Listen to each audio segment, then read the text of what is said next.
my story, I joined directly after 9/11, the scariest day of my life, and I had no idea what was happening, but I felt that I needed to react.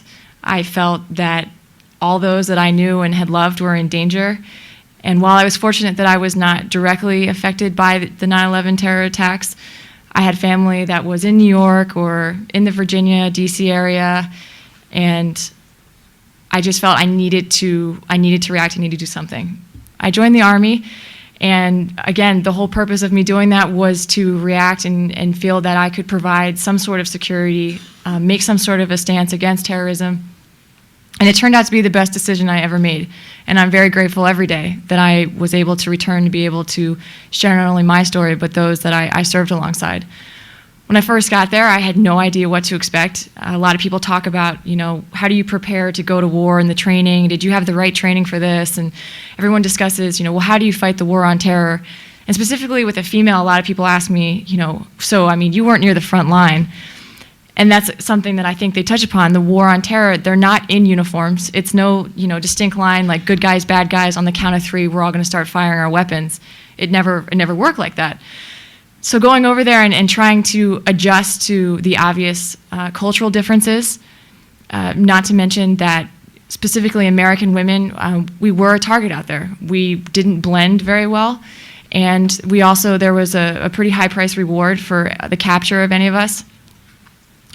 But I was really surprised by the nature of a lot of the local Iraqis that had volunteered to work with us. When I saw that, I knew that was a sign of something good. The fact that it wasn't that we were going out and we were dragging them in and saying, you have to work for us. They were saying, no, we believe in this cause, and we ultimately know that you guys will help us. And so whether they're working, with American forces, or specifically if they're going to work alongside women, which again, something in their culture is not necessarily something that they were comfortable doing. But I noticed that they were making their own sacrifices to be part of the fight, and that's really kind of what myself and those that I serve with, we were able to kind of energize ourselves off of that these people are in it as well with us.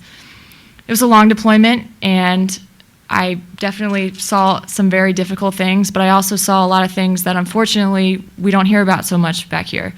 A lot of the really great things, daily mundane things that we might think in the military, everybody does them, but are still being executed and carried out day in and day out. And so I was just really glad that I was able to find this organization, Vets for Freedom. When I returned, I was stationed at Walter Reed Hospital, and a friend of mine that I ran into said, I have to introduce you to these guys, because there definitely was this feeling of service that, wow, I'm no longer active duty. I want to still be able to contribute and to talk and to educate people as far as, what is actually going on over there. I was really, really disappointed, and I think Pete and David can agree with this, is the majority of the media coverage was negative.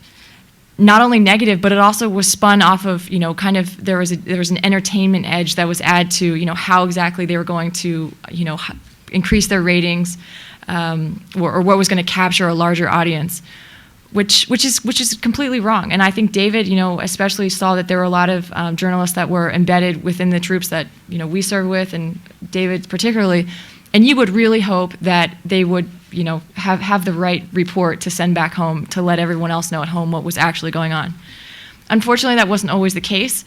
And so when I found out about Vets for Freedom, I was very excited that an organization like this existed. The idea that, we were over there, please give us some credibility. We saw it firsthand what happened. And regardless of what our position was in the service, our rank, or even our gender, it was really nice to be able to find a group that was continuing to serve outside, their initial commitment of deployment. And also I was glad to, be a female that was associated with this, because I worked with a lot of women, and when I came back, I didn't hear about a lot of women and their service and the sacrifices that they'd made. So for me personally, it's a huge honor. And just as much when we went back in August, I think all of our expectations, we really had our fingers crossed that things were going to be great. And I knew no matter what the situation was, that if things were still difficult there, that we would have told the truth. We would have said they've improved. No, actually they haven't changed that much. for all of us, I mean, it was, my jaw hit the floor. I was absolutely shocked when I saw, again, Pete mentioned the relationships that had been established. And that is directly related to the amount of time that we've been in country. You don't create, these links with each other unless you take the time to do it. And whether it be, the way that American women were treated, whether they were Sunnis or Shias in the neighborhoods, and way they were able to, as they mentioned in local town hall meetings, that they were able to listen to each other and feel comfortable. And again, number one, it was safe. We went to a sheikh's house and everybody taking off all of their gear. The fact that I was even invited to go, that I was allowed to speak in a meeting, that would have never have happened in 2003, 4, 5, 6. That would have never have happened. The fact that they said, oh, you're welcome to come in and, be a part of this meeting, and, also we'd like to hear, some of your insight too as far as what you think about the meeting. Completely shocked. We're all dining together.